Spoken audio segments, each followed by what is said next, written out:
Major League Baseball is getting an update, and though the committee established to set out the new rules says that they have overwhelming support from fans, some players don't seem too keen on new additions will include a pitch clock, larger bases and more restrictions on defensive shifting, all of which will have a major impact on the sport.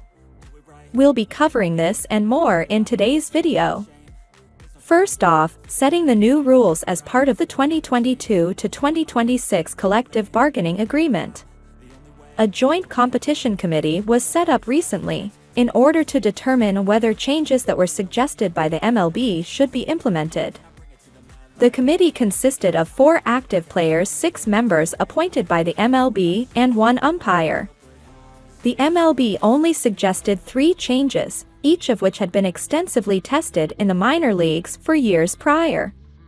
In fact, the MLB Commissioner Rob Manfred said that each of the rules had been tested over about 8,000 minor league games, which roughly equates to about 3.5 complete major league seasons. The 3 changes suggested included larger basis limitations on defensive shifts and a pitch timer. Ultimately, every single one of the changes was approved, but only through a majority decision. According to the MLB Players Association, players on the committee voted against the pitch clock and the infield shift rule proposal because, as the union footed, the MLB was unwilling to address the issues that the players were most concerned about. The rule changes reflect research that was conducted into what fans of the sport would like to see. Manfred said certain things were clear from this survey. The first thing that was immediately evident was that fans wanted to see a faster-paced game. The second was that they wanted more action, more balls being played.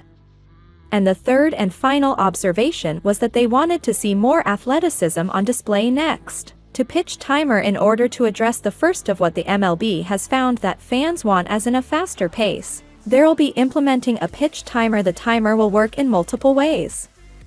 The first is for 30-second intervals between batters, and the second is for the time between pitches. For the latter, there will be a 15-second timer with the base is empty and a 20-second timer with runners on base. And the test matches played in the minor leagues, it was shown that the average time of games was cut down by about 26 minutes.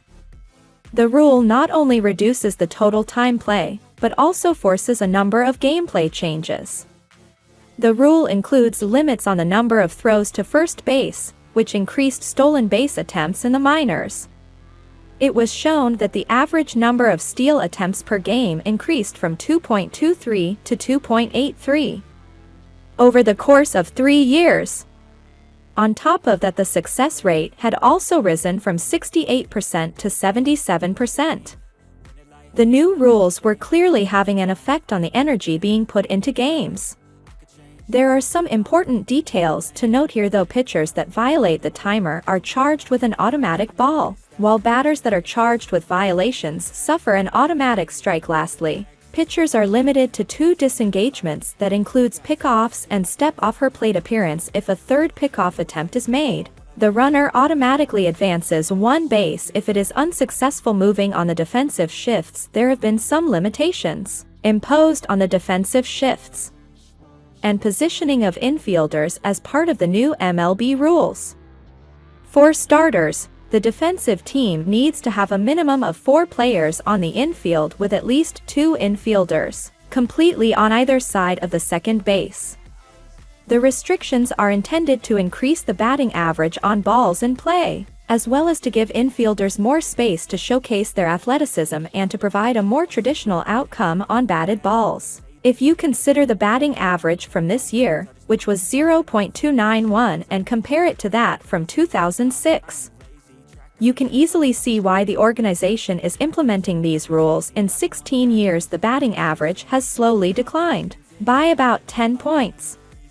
So this is a bid to return the sport to some form that emulates what fans are nostalgic for now. The details of the rules before infielders must be within the boundary of the infield. When the pitcher is on the rubber once play has started, a team can't switch its infielders to different sides. That means that if a batter is leaning more to the left side, you can't move your best infielder to that side mid-game. If the infielders happen to be out of position when the ball is pitched, the offense can choose either an automatic ball or the result of the play. Lastly, the rule prohibits for outfielder alignments to force more dynamic lays. Lastly, bigger bases. This new rule change might seem a little unnecessary, but it's all to make the games just that much more exciting. The bases are normally 15 inches square, but with the change they will now be 18 inches square, though you might be right in suggesting that this would only have a small impact on the stolen base success rate. The main consideration here was apparently giving players room to operate and to avoid collisions. First base is the best example to use when discussing this rule change, since fielders at this base have the highest potential of coming to harm in the way of the base runner. Now they'll have an extra 3-inch advantage to stay out of the runner's path as they receive their throws. The added inches on the base also mean that there would necessarily be a decrease in the distance between the bases. Specifically, there would be a 4.5-inch reduction in the distance between first and second base and between second and third. That reduced distance translates into more stolen base attempts, as evident by the data collected from the minor leagues. There's also the belief that a larger base could reduce oversliding, whereby players lose contact with the bag while sliding through it at the end of their run. A larger base means there'd be more bags to stay in contact with. Next, in other news, Verlander to make return this month. The Houston Astros have been left without their star pitcher Justin Verlander ever since his calf injury at the end of August, considering the fact that he's 39 years old and he was already recovering from an ulnar collateral ligament reconstruction. Nobody really expected him to make a return to the Astros for a while. In fact, many thought he would miss most of the season, especially considering where the Astros are in the standings. However, Verlander seems intent on proving everyone wrong, as the public has been given a tentative date for his return, and it's as early as this week.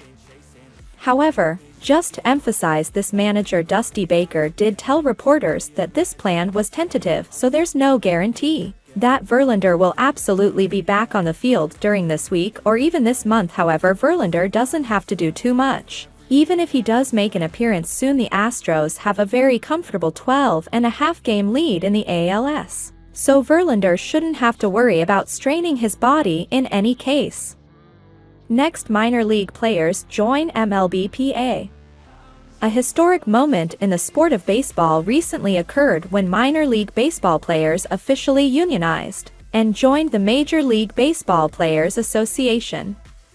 The move happened following an arbitrator validating the union authorization cards and the MLB recognizing that the MLB is the players' official bargaining representative for unionization of the minor league players. Happened at a rapid pace. It started with the distribution of cards on the 28th of August, and within 2 weeks more than 5,000 players had been organized. The MLB had previously only represented the 1,200 players on the 40-man rosters of the major league teams. However, now they represent all players over the 4 affiliated levels, including those at the Florida and Arizona teams' complexes. Prior to this unionization and induction into the MLB the MLB had set the working conditions, salaries, and other aspects of players' careers. However, now the party is planning on setting up a new collective bargaining agreement for the minor league following the end of the season. Lastly, Rodriguez makes history. This is Julio Rodriguez, his first MLB season and just 21 years old. He's already looking to be an amazing talent for the Seattle Mariners. In fact, many are now saying that he could be the cornerstone of the team in the years to come, as he's now achieved something that's never been done before in MLB history this season. Rodriguez became the first person ever to score 25 home runs and have 25 successful stolen bases. And their debut campaign, that feat was recently pulled off in his game against the San Diego Padres, yet entered the game was just 1 stolen base shy of the achievement. It was the bottom of the 5th inning and he had run like lightning to steal second base and secure his place in history. That's a wrap for this video. What do you think about the new MLB rules? Let us know in the comments below. Make sure to give this video a thumbs up and subscribe to our channel for more videos like this. See you in the next one.